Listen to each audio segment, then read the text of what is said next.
All right. I could kind of get used to always having podcasts abroad. Did you press record already? Yeah, I did. Because this happened No. the last time. When we recorded with Benjamin, after 5 minutes, I was, maybe it's not running. No, it was 5 minutes of practice with Benjamin first.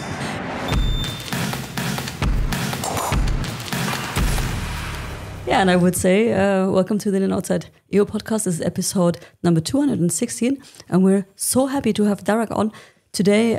But maybe just introduce yourself. Sure. Well, I'm Darragh McLoughlin, and I come from Ireland, and I would say I'm a conceptual artist that uses his circus practice as the main language in the work. But often my work is more conceptual than performative or entertaining. Usually I have some ideas I'm trying to portray to the public. Mm-hmm. We watched your show Stickman 2 days ago. Yes. And we really enjoyed it. So on the Berlin Circus Festival. So how often have you played the show before? That would be interesting because I think quite some shows already, right? Yeah, when you watch the show, obviously you read the number. So I tell you which show it is, but there's actually a few more shows than that. So I think we're at 65. Okay. So 65-ish. But that's not counting like smaller presentations. That's, I guess, 65 festivals. No, not festivals, because sometimes we would have done multiple shows at a festival. Mm-hmm. So are there shorter versions too, or just the ones we saw? Just the one you saw. Okay. Yeah. Okay. But it's changed over the years. Yeah, this work, I made it on the road, let's say. Okay. So I created the show without any funding, and I did around, I think, just 2 residencies, where you are given a space to work and maybe some support, and you close the door and you just get into the research. And often that's how people are making work in the circus scene. But because I'm so reliant on the audience's experience, I wanted to make the work in front of an audience. So I think after 1 week of research, I had the idea clear in my head, and I was able to make 30 minutes of material very fast and convince some festivals to book me straight away, who they obviously trusted me because it was a very fresh work. And then I realized, I need the public, because if I invite people into the studio and ask them what they think, they're giving me a different feedback than what a live audience is giving me. So I'm always trying to get as close to like some true information from the audience in a kind of scientific method. And I guess you could think of like in science, if you're doing an experiment on people and they know there's an experiment happening, they behave differently. Yeah. And so I try to have that same mindset when I'm working. Okay, sounds really interesting. Yeah, sounds really interesting. And so the reactions are pretty similar? Each show? Yes and no. There's like cultural differences in how different regions are reacting to certain parts in the show. Mm-hmm. But the main thing is how well the audience understands the language. And the version you saw was in English, and then last night we changed to German. And in my feeling on stage, I would say the reaction was around 50% more consistently through the show. Simply because because I'm playing a lot of language and meaning games, there's a difference from like analyzing and understanding and having immediate comprehension. So the reaction time is longer if it's not your native language. Yeah, like think of telling a joke or listening to a joke in another language. You hear the punchline, you're like, yeah, I get it, but it doesn't hit you, you know? And this work, it needs to hit. It should, you should feel it before your conscious mind has analyzed it. So no conscious reaction. You should react, and then your mind sets in and says, this is what he meant. Yeah. Okay. Because when you look at a word you understand, you can't look at it and not comprehend it. So if it's a word you don't understand very well, like if I was to say like a very peculiar English word, you might just stop to think about it, and then it's too late. Then the moment's passed. And I think it's like that in my work. I need it to be immediate. But since you don't speak, it's more the words are written on a TV, basically. Which makes it very translatable. Yeah, but how is it different for you? Because if nobody tells you, you don't know if it's there in English, in German, or whatsoever language. You didn't know because you're lying or are on stage.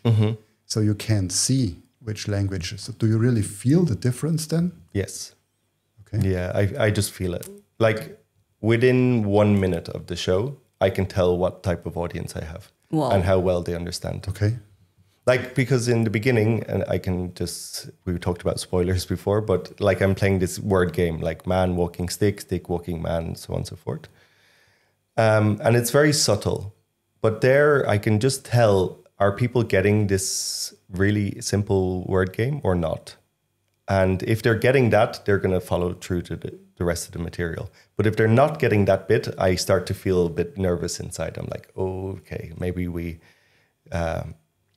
maybe we made a false assumption about how well people are understanding the language we chose. And it's always a problem. Even if I perform in Italy, there might be a part of the audience that doesn't speak Italian. Okay. So, I mean, it depends region per region, but Berlin's one of the most complicated places to perform language-based pieces. Because I would say that everyone here speaks English, because if you walk through the streets, I think English is the most common language you pick up. Yeah, but it depends. Understanding English is something different than actually getting a specific type of humor, I think. Or like a specific type of art.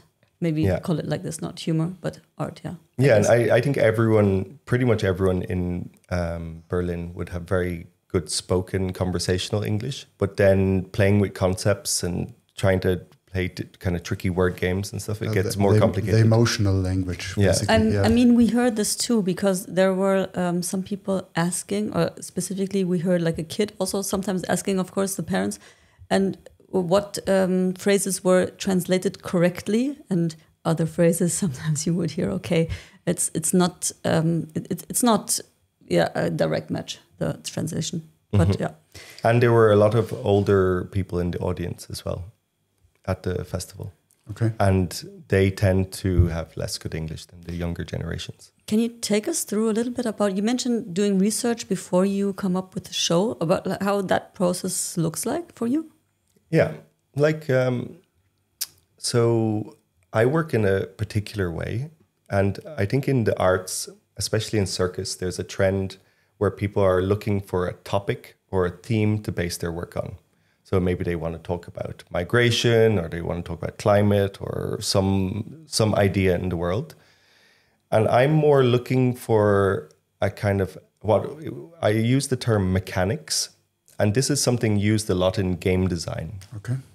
And a mechanic is kind of like the structure of the work, or the mode of interaction you want the audience to have with the work. And I could say that a very typical thing is a narrative mechanic, that you're watching something that is telling a story about something.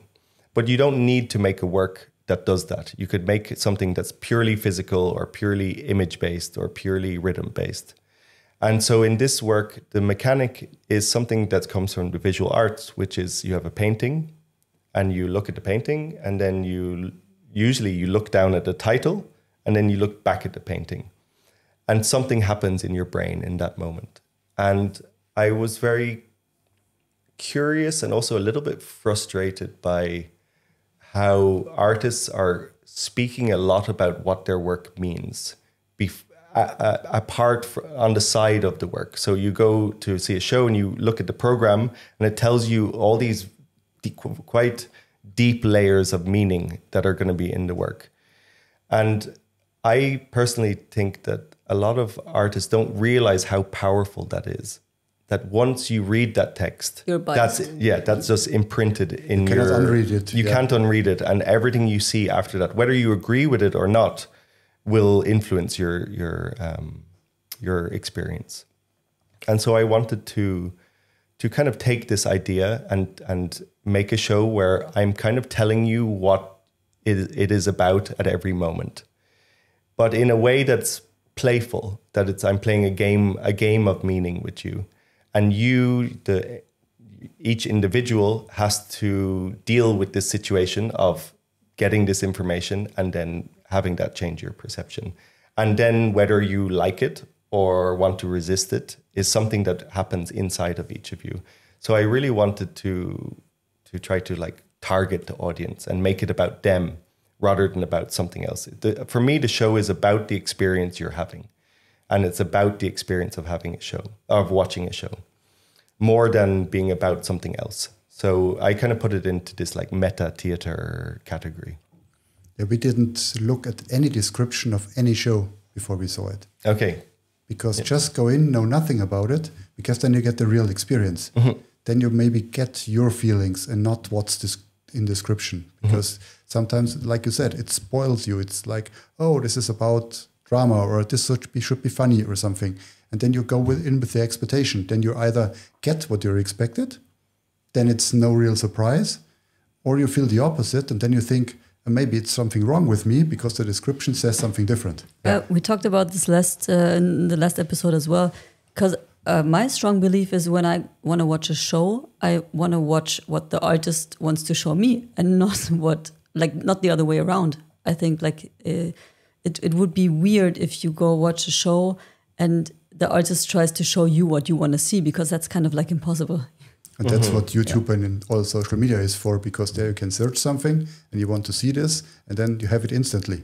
But that's not going to a live show, because the artist can show you what he wants you to show, and not what you want to see.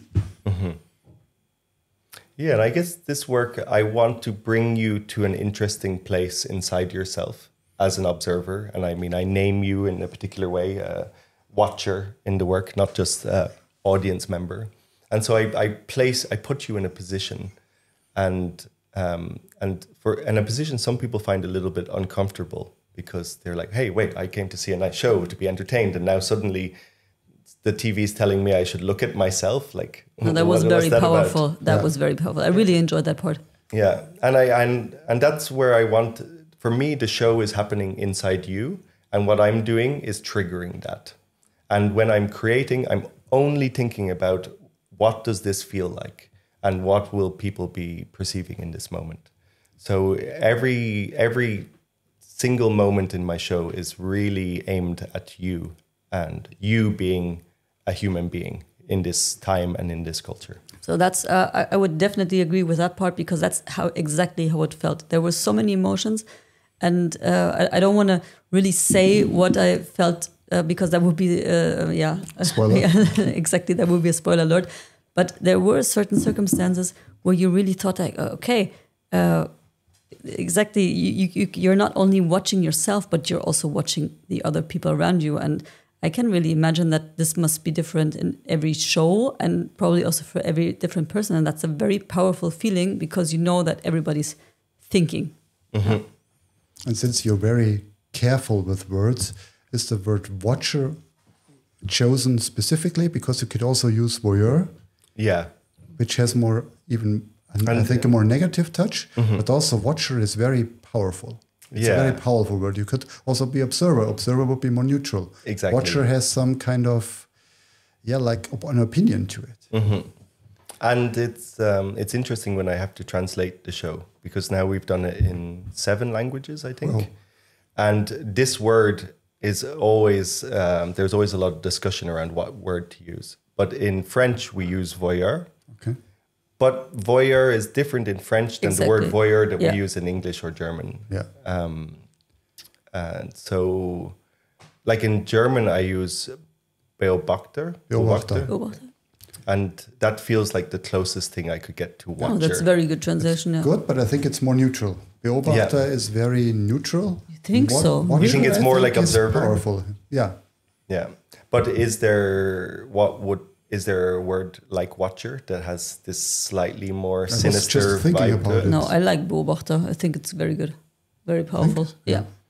But then, of course, we've translated it to Italian, French, Czech, Polish, Spanish, German, English, Japanese. Wow. And each time it's sometimes there's concepts that exist in other languages that don't exist in English, which I really like. Like there's 1 or 2 moments in German that don't exist in English because it just doesn't work in English, and I really like finding those things. When was the first time you played that show? 2019, I think. Okay, nice. And how many shows have you made before that? This would be my third big production, I think. Okay, very nice. And lots of smaller bits along the way. Do you have, like, we talked with Benjamin about this. It's why I thought the question was really, really good also maybe to ask you. We were talking a little bit about the vehicle to portray certain ideas or concept that you like as an artist, and that's like unique to your style. Do you have, and because he was saying something like that he really enjoys text, like talking, for example. And that's like his way of portraying certain ideas, because he used to not do that. And then when he started, it felt very powerful for him. So do you have some sort of vehicle or something to portray, like except for the ones that you already like mentioned, that they're specific or unique to your style?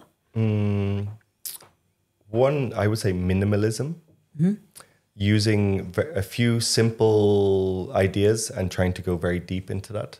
Like I tend to not use a lot of light effects or sound or scenography.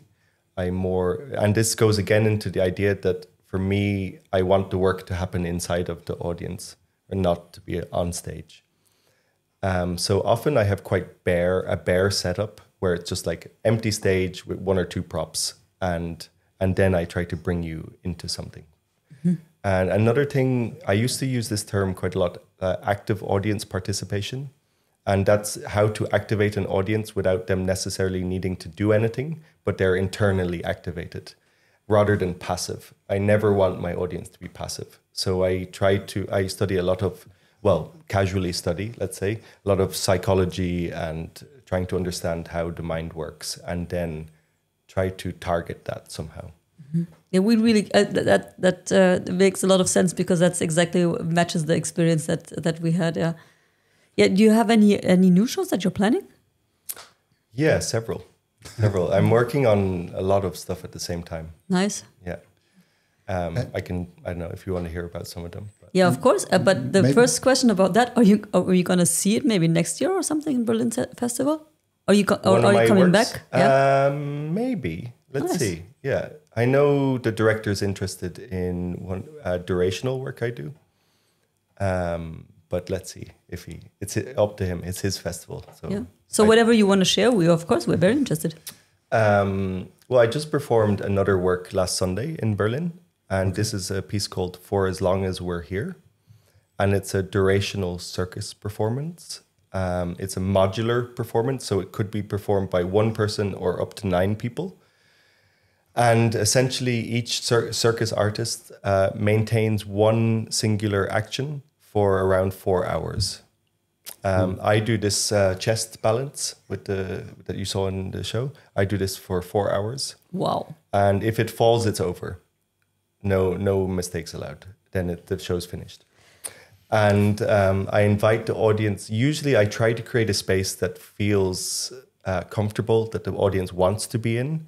And maybe there's a few interactive elements. Like, for example, I would make a recording before the show, and one audience member at a time can listen to it and sit in a chair and listen to it. And then usually everyone wants to have a go of that. And the idea is really just from my perspective, it's to allow something really real to happen to me. That it's not theatrical, but it's, I guess, more performance artwork, where by holding on to this action for so long, things start happening to me that couldn't happen in the first half an hour or hour. And that intensity is felt by the audience. There's no suspension of disbelief needed. They just see he's really doing it, and now he's still really doing it. And then over time they get past the virtuosity of the action. Like in the beginning, it's like, wow, he's balancing a stick for 2 hours. But then later, they're more connected to the human being who's there persevering in front of them.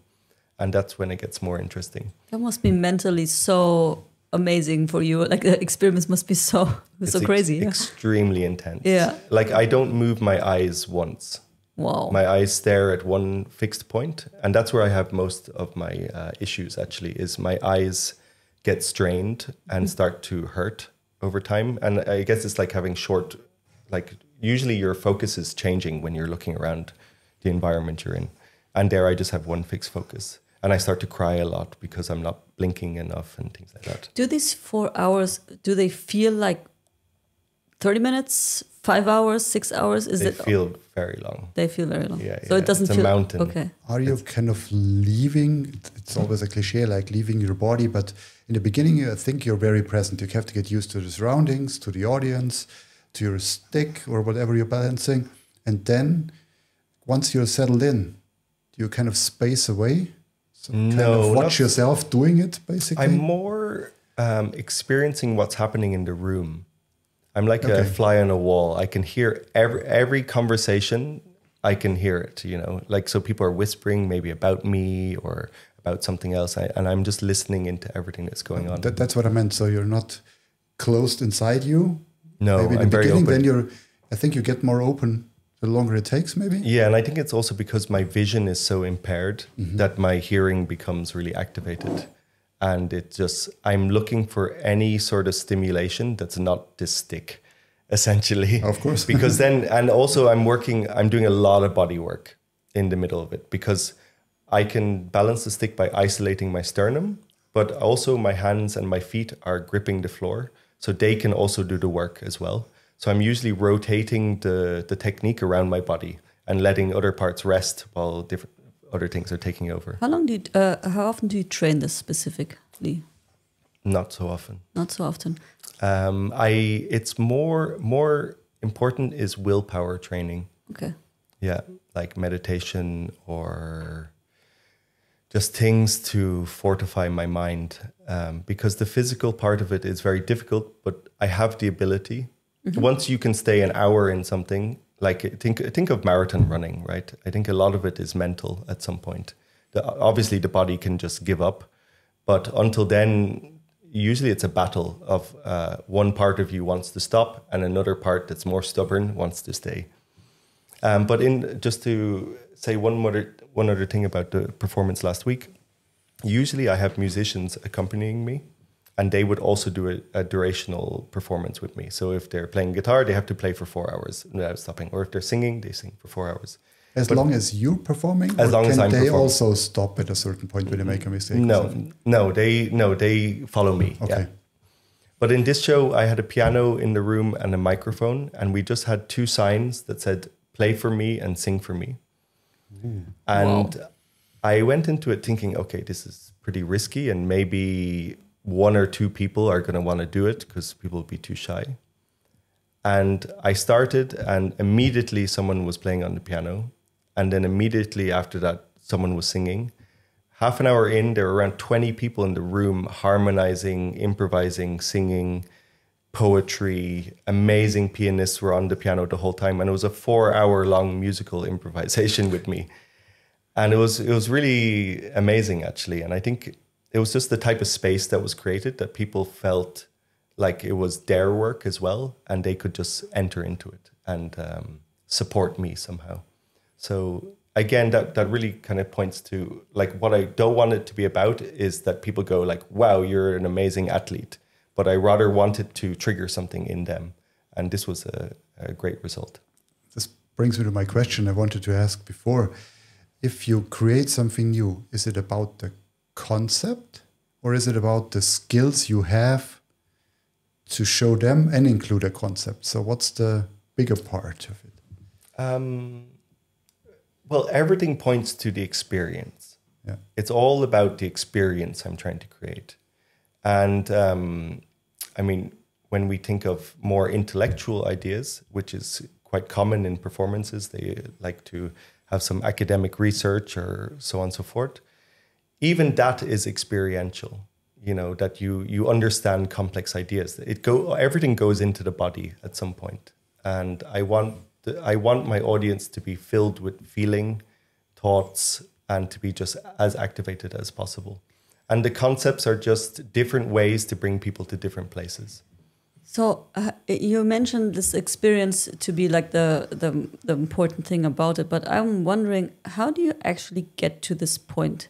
Because I imagine like you must have started somewhere, and probably I'm just guessing here because I'm not an expert on this matter, so please excuse if the question is stupid. But if you start being a performer? Or I don't know if you how your background. Maybe you talk about a little bit about this as well. But did you start off by saying I'm an artist, or I'm a? Did you start off as a hand balancer, or like because you're also pretty good at handstands, or something like this? Like what was the journey like to get to this point? Mm-hmm. Well, it started with juggling. Oh, yeah, nice. I trained 15 years, very serious juggling skills, and that was my entry point into this world. I didn't even want to be an artist or think about becoming an artist. I just found juggling as a 15-year-old, and it was the first moment in my life where I discovered the pure joy of learning and self-learning. You know, I went through school with just like a horse in a race. You know, I just wanted to get to the finish line, and it really wasn't for me, this type of education of like memorizing and just giving the right answer in the test. I was always I wasn't a difficult student, but I wasn't an interested student. Because there were no feelings involved and no reactions, because it's just facts. Yeah, and it wasn't the subjects for me or the way of teaching that was right for me. And I mean, that's a big reflection I have now being a father. If I send my son to a school, I think schools, I kind of understand why they're like that, but they're a bit one size fits all, you know. And if you don't fit into that, you're usually told there's something wrong with you or you're not intelligent.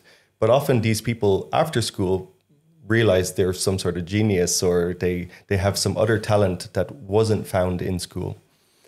So juggling was, I went from not training at all and not doing any sports or anything like that to training 5-6 hours a day, like overnight almost. And also because juggling, it's a very deep art form. Like, I don't know if you know that there's notation for juggling. So like music, you can theoretically come up with patterns without ever even being a juggler. Like there's many great jugglers, let's say, who discover tricks, but they get other people to do them. They just figure it out on pen and paper. What was the first thing you juggled? Balls. Just balls, okay. Yeah. And I mostly stayed with that. I didn't really try to juggle every different prop because balls are maybe the most pure form of juggling, because they don't have spin. They're a very simple object and you can do very complex stuff with them. And I really remember going on holiday to Morocco when I was 16, and I just figured out the site swap system, how it worked, by looking at PDFs. I don't know if it was PDFs back then, but some sort of website online.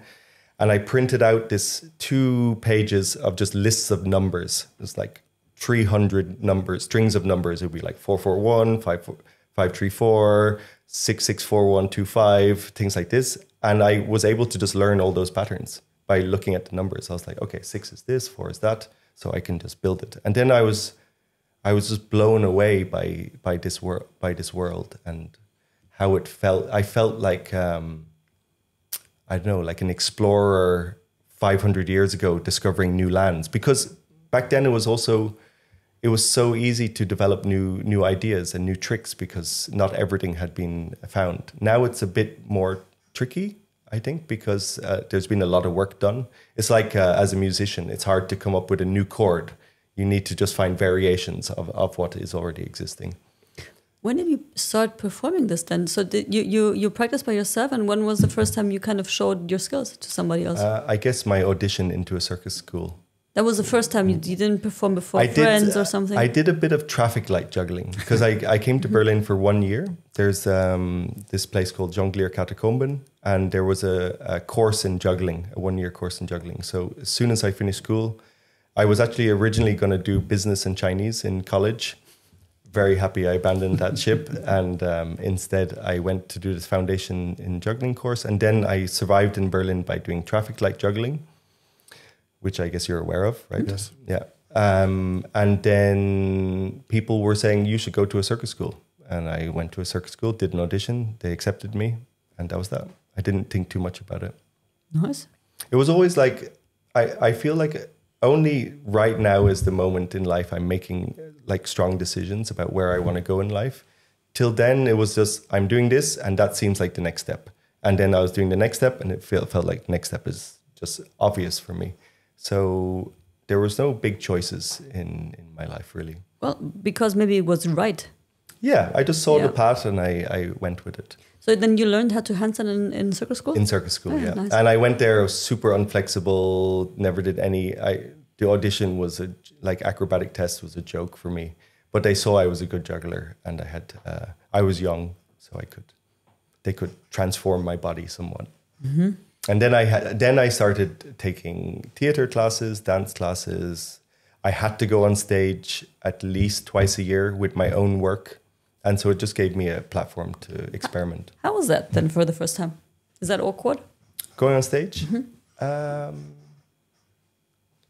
Yeah, well, especially with juggling, it's the worst thing to put on stage because there's every chance of failure every second, so it's not like doing a dance performance. And so you're often beforehand, like just being a bit anxious about what tricks you're going to mess up or not. But until you get there, you never know.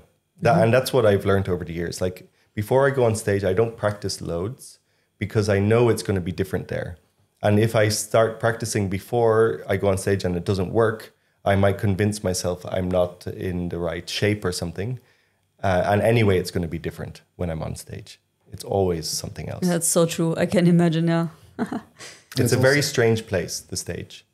It's also the same in sports. If you train at your gym, if you do functional fitness, for example, or if you're a volleyball player, you have your own hall where you practice in. Then you go to a different place and everything's different. The lighting's different, the surroundings different. So this is all different, all new. And no matter how hard you practice in your home setting, it's not the same. Mm-hmm. So it's always new. And some people can't deal with that. And that more practice doesn't make you better. It's more going on stage makes you better because then you learn to be more adjustable to your surroundings. Yeah. And when you can choose, usually you choose to train in really nice environments. And then you go on stage and the lights are rubbish. The stage isn't the same. You're nervous. Like usually there's so much stuff stacked against you. I think it's good to train in like bad conditions as well. But now, as you mentioned it, when you're starting with juggling, it's very skill-based. Mm-hmm. But now your performances are very like with social themes, social critics, so about society. When did that switch happen? Yeah, and it's not, I don't go into it with the intention to talk about that stuff. That's what comes up in the process of making the show. So I actually, it's really a dialogue with the research for me. Okay. That I'm finding things and I'm asking myself, what does this work want to express? And then I can say, what do I want to express? And do those two things align with each other? Because if I'm a big activist around a certain topic, and that's not what stick balancing is expressing, then maybe I shouldn't try to force stick balancing to express that. So a lot of the themes just emerged in the searching. And when I see something I like, I grab it. So the piece writes itself, basically. You came up with an idea and then... Yeah, I would say it feels something organic, like some moss, something that's emerging and growing and has its own life as well. It was making me, and one very important moment I remember when I was in my third year of performance school, I saw a durational performance, which was a bunch of dancers on fitness machines, and they were just going until they couldn't go anymore. And I think they were all powering the lights of the show. Okay. So I saw that somewhere on Arte TV or something. Okay. So as they ran out of energy, the light started flickering, and so the last people had to put even more energy to keep the light going. And I remember watching it and thinking, do I like this? Am I enjoying this? Because there's a part of me that's a bit bored, but there's another part that's really engaged. And it was the first time I asked myself, how do I know I'm in to something? And then I realized it's in the body. If I'm physically engaged with it, then I'm activated. If things are happening and it's making me respond physically, because all emotion emerges through the body. It doesn't just stay in our mind. Even you think something, your body can have shivers of effects, or if you think about something tragic, you'll emotionally respond. And so I thought, okay, that's how I can learn to try to find some sort of compass that shows me when a work has value or not. Because then I would look at another show, like let's say with some juggling in a way that I would normally like, but I don't feel anything. But wait, this should be the thing that I love, but this other thing should be something I hate, but I'm really into it. So what's that about? And so I thought, okay, I need to try to write in a way that physically engages people.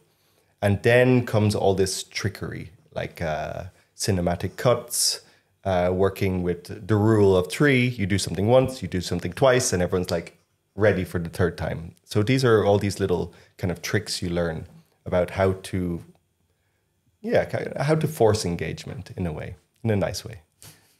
But advertisers are also using all these tricks, and they just want to sell you shoes or whatever. Yeah. Do you teach? Yeah. Nice. I teach in a few different circus universities and sometimes visual arts schools as well. So how's that experience for you? Because as you mentioned before, you started practicing on your own, and you grew up with that without having the resources that people have probably today. Because like nowadays, if you want to learn, for example, an instrument, you can learn this by watching YouTube. Probably not as well as if somebody's teaching you, but we do have different resources now. So how's that experience for you now, going into the teaching role, especially like from the background that you came from? Yeah. Well, I mean, just on what you said, I feel blessed by being in the pre-YouTube era of learning because I had to understand by myself. Right now, there's such good artists and jugglers and practitioners online. You could spend your whole lifetime trying to learn what they can do without ever straying off that path. And I think it's really important to get very lost in your practice so you actually understand it. And not that you understand it because someone else said that that's what's right or wrong. And so that's for me just essential in my whole way of teaching and learning is it has to, someone can come to me and say, how do I make a good show? Well, ultimately you have to find out firstly, what is a good show for you and to build intuition about what's right and wrong. So would you say that looking back, was it easy for you learning juggling? Did you have talent for this? So the reason is why I'm asking, because some teachers that were not so talented, they sometimes they have a easier time teaching because it didn't come natural to them.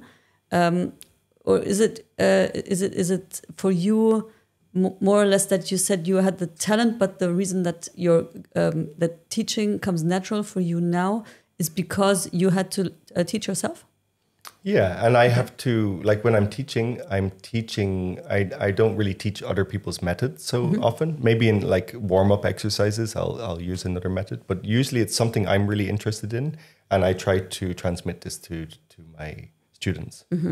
And mostly I'm working with professionals or people becoming professionals. I don't really teach in amateur settings so often. Okay. Yeah, yeah, there was something else I wanted to say. I don't remember. No problem. That was very interesting. Yeah, I think that's so. It's an amazing insight to get, because I've never talked to somebody before that actually teaches other performers this way, especially like in the topic juggling. I've never had any. Do you have any experience about this? No. Also, no. But I don't really teach juggling anymore. Mostly I teach concept work or research work, or I guide people through processes to help them with their own artistic creations. So that's changed a lot over the years. But what was the thing else? Oh yeah, like one of the things I think I'm really good at is I'm not the best physical performer. There are other people who are stronger, more flexible, and learn faster. But I'm able to see patterns really well, and patterns between things that people would otherwise see as disconnected. And I think I always enter with like an understanding of what I'm trying to do, and then I can work really hard to try to achieve that. And other people more need that input to come from the outside. So someone tells them train something, and then they're really talented and they can learn it. But for me, it always starts in my head. Actually, I try to have the idea and not just in an intellectual way, but I see it and I want to make that happen. And if I was teaching juggling, I wouldn't really be teaching technique. I'd be teaching, okay, so juggling is essentially like points in space, like dots in space. So let's focus on the idea of creating lines. So I'll research a whole day, or I'll teach a whole day of ways to create shapes in space, so that the jugglers are having this idea they're trying to do, rather than just replicate skills.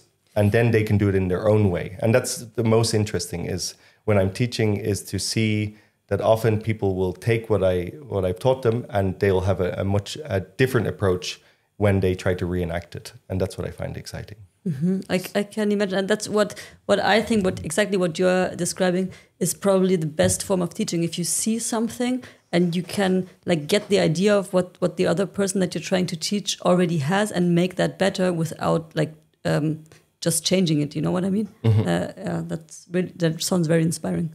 And making them feel it, like you said, it's not about just replicating something, about feeling it, understanding it. And we had the same conversation with Benjamin, and we had the same conversation with Leo, also a gym owner here in Berlin. Exactly the same. It's not about numbers or patterns or whatever. It's about feeling. Also in sports, you have to feel the movement. Mm-hmm. Not only it's about the weight or the time you have on something, so it's about feeling it. Does it feel good? It's embodiment. Yeah, and because then you can improve. You can't improve your numbers or your skills if you just go by the outcome, by the result. You have to feel it. You have to feel the difference. This felt good. This doesn't feel so good. Why doesn't it feel so good? Mm-hmm. So you can adjust way better once you really feel it, or once you really understand it, just of chasing something. Mm-hmm. And I think this also applies to your method of teaching. Yeah, and like I come from a strong cooking background. Both my parents are professional chefs. Okay. So I grew up in restaurants and this sort of stuff. So it's another like way I look at the world, is like combining tastes, combining flavors. Words plus image is like tomato plus balsamic vinegar, you know, two things that come together, and then the experiences of this combination of things. But if I look at, I saw a documentary about sushi masters in Japan. And in the beginning, you need to spend 3 years as the apprentice only making the rice. Because there you need to learn to feel it. And then once you've embodied what the right feeling of the rice in the right consistency is, then you've taught yourself to go on to more complex things. Because it's not only about putting fish on rice. There's the feeling of when it's right, when it's the right temperature, and that needs time. You have to kind of, you have to nurture that feeling and allow it to really manifest over time. Can you pinpoint when you got the feeling, let's say juggling, when you really felt it? Yeah, I think quite fast, actually. That I was just really quickly able to understand how juggling's working and try to, or how to generate new ideas. But interestingly, when I came to Berlin, I did this, my first workshop was with an amazing juggler called Victor Key, and he was very famous back in the day. And he used me as the example of bad 5-ball technique, because my shoulders were too far forward, my hands weren't turned up properly. But I was really good at juggling, but just I didn't have the perfect body for being a perfect technician. So that sort of stuff was more complicated for me. But the way of understanding what is this thing we're working on came to me faster. Did you ever try to change then your technique, or did you always have the security just to stick with it because it worked for you? Yeah, I tried to change to be more like the kind of Russian jugglers who just have perfect throws and perfect technique. I never quite achieved it to the level I would have liked to. In my day, I could juggle 7 balls, but it wasn't as solid as I wished it would be. But I think I was just more interested in the discovery of new concepts within juggling. I was just asking the question because we have this discussion like in sports often that sometimes it's just better to stick with the way you're doing it because that's probably right for your body than try to imitate something else that's just maybe is also not then a good technique for you. Yeah, and I mean, that's where it's problematic when you go into education systems because there's a right and wrong way to do it, but everyone's different. And I really think, in education, teachers should look at the student and see what is their capacity and how can I help them achieve the best thing they can achieve rather than how can I make them be like me. Yeah. And usually a technique is a problem solution. You want something done, either in sports or in juggling, you want something to be done. And we had one great professor at the university who said even the perfect technique has an individual touch. Mm-hmm. So because he said, okay, there is a quite common solution for a problem, but the individual who performs this has individual leverages, has all the different aspects, and this must be incorporated. Otherwise, the perfect technique is useless. Mm-hmm. Yeah, I mean, there's a reason why the body's doing it why it's doing it the way it is, yeah?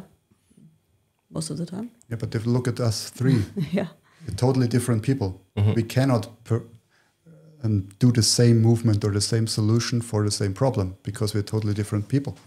But that's why juggling and circus is such a beautiful art form because it was always about doing it in your way.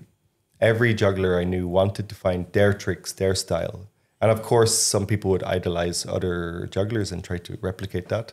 But in general, the gold medal was when you found your own stuff. And I really loved it as an art form that encourages that rather than trying to make the perfect sportsman or woman. Yeah, that's also, I think, a common mistake in sports that you look at the world best in whatever sport it is and see, this is the perfect technique.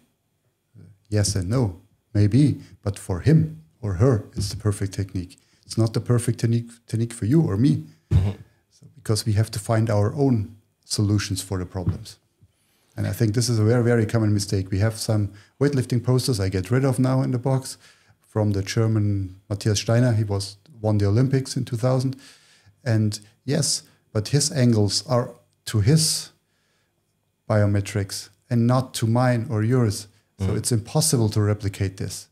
But teaching, especially in a conventional way, is like this. The angles have to be there, and this you have to do it like this. It doesn't work for most people, and then people quit. But if you allow them to express their own technique, their own solutions, I think it's much more valuable. It makes. Oh, sorry. I just had one thing to share. Like, I started to play music around 4 years ago, and before that, like my family, being the Cook family, like not a single person in my family sang or played an instrument, and we'd all told ourselves this thing that we're not musicians and we're not a musical family. And of course, if you never do something, you're not going to be that thing anyway. But some years ago, someone taught me, made me sit in front of a piano and taught me the scales, just how to play up and down with my fingers. And I went, oh, okay, this is like juggling. I know what it feels very similar to learning juggling, especially because it's systematic. And hand coordination, that's what you're good at. And rhythmic. Yeah. But so over the last 4 years, I thought, okay, I'm a complete beginner at this, which is a golden opportunity because I don't have a lot of ideas of what's right and wrong. And I'm not following a particular style. Of course, I'm using a Western-made instrument that's divided into semitones. And I know in Asia, or in the Middle East, they might use quarter tones. So there's different approaches to music. So over the years, I just had this idea. What if I try to create a kind of way of practicing that hopefully will have some curious results in a few years? Because no one sat me down and taught me to work with a metronome or how to do my fingering correctly. And in the last 4 years, I've still never learned a song. Okay, I learned Happy Birthday, how to do Happy Birthday, but it's the only written piece of music I've ever tried to learn. And because of that, I want to give myself enough time to have my own feeling on this instrument before I think, oh, this style of music is the right one or this one's the one I like more. And now I learn technique. So I practice how my fingers move, rhythm, polyrhythms, things like this. And other than that, I just improvise. And it's so I can get lost, and a bit like the sushi apprentice, I want to develop my own sense of feeling. And then I'll learn some pieces, and to try to do it the other way around. Because I know a lot of musicians, and for example, someone I know who teaches music, and she says she can't improvise, but she can play Bach, you know? So she's just hammered into this idea of this is good music, and when she improvises, she's lost and doesn't know what to do. She's just replicating, she's not creating. Yeah, exactly.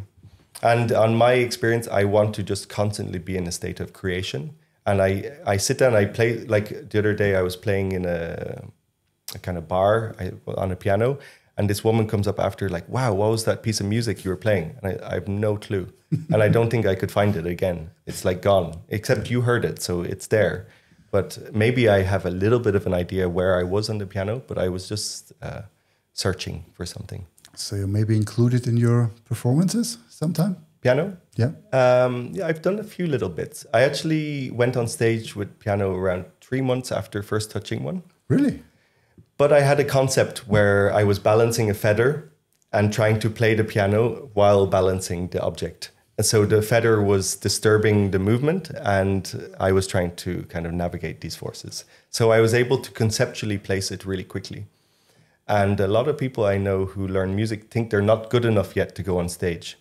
But actually, all you need to be able to do is do something really simple in a context that justifies it or makes it interesting, rather than the context being you're a musician playing a concert. I'm more a performer who's using music as a language on stage.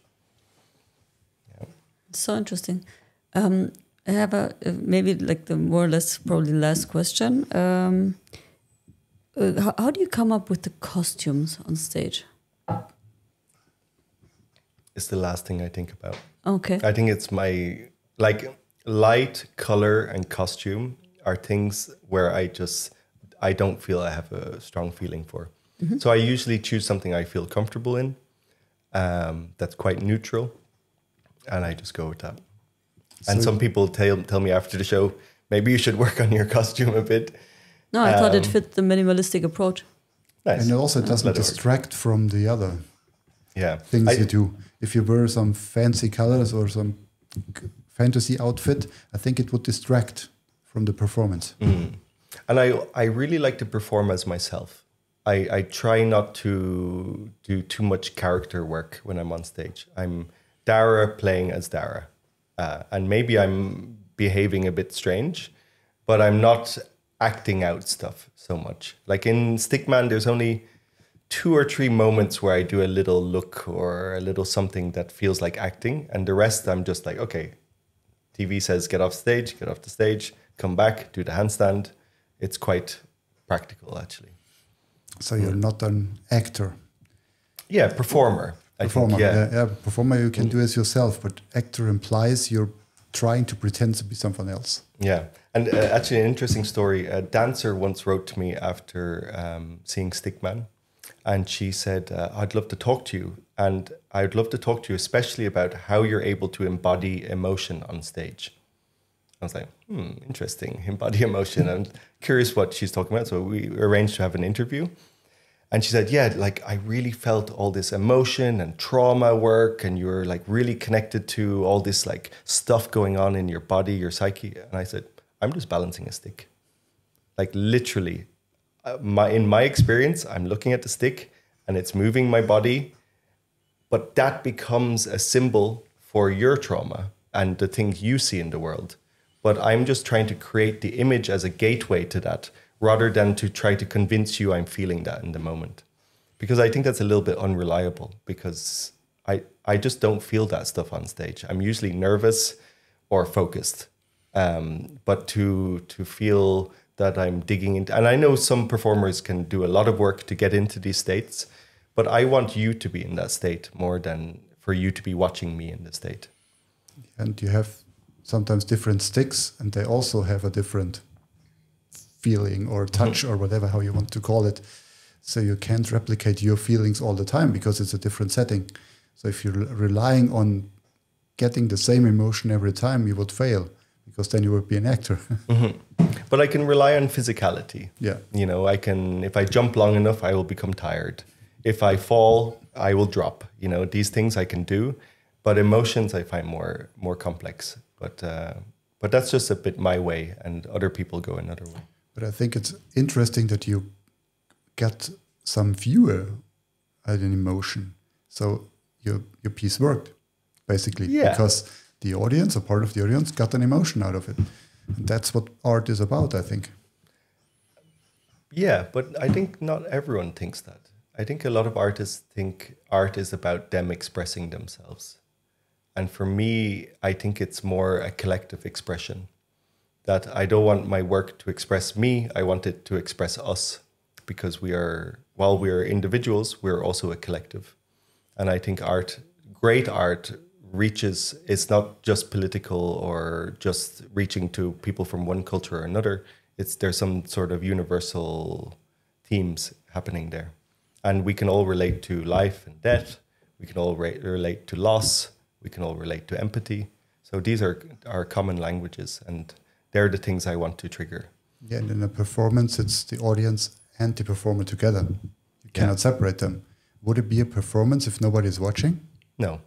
Does the audience make you laugh sometimes? If a tree falls in the woods, does it make a sound? Yeah. I had this thing, if an art piece is in a room and no one's ever seen it, is it still an art piece? Oh. Like if a painting's never been seen by someone, what is it? Is it still an artwork? Does the audience make you laugh sometimes? Yes. Yeah, inside I'm enjoying it. Especially in the second half of the show where I'm a little bit more passive, let's say. I'm just feeding off what's happening in the room. And sometimes it can be a little bit funny, all right.